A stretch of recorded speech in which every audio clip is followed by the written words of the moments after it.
And in terms of myself, the reason I got into this work is twofold. One is I was dealing with my own depression, my own anxiety growing up Mhm. in my teenage years. This is back in the 1980s. And, there's no internet back then. Yeah. Really, and even those Prozac drugs, SSRI drugs, didn't come out till the mid 90s, late 90s. And they're really expensive when they came out too.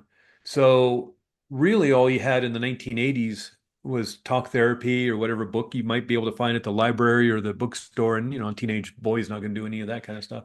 So Yeah. it's sort of something I just sat with until the birth of my son in the year 2001. And I really said, thought I got to get my life together. It's like one of those life-changing, or Hmm.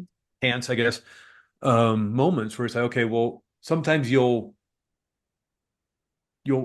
you'll work on yourself, or you'll look for healing for somebody else if you can't or won't do it for yourself. You'll step up for somebody else.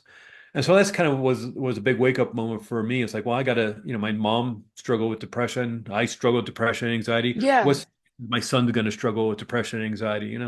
So I wanted to have some tools. And one of the things in terms of my research, by then the internet's out there, at least in a beginning stage, Yes, yes, yes. thousands, but you had access to information. The Prozac drugs opened up a conversation about depression and anxiety that wasn't there before. And so there was a lot more information, discussion about it. I was reading books, Tony Robbins and whatever self-help books, Yes, yes. because I wanted to get better.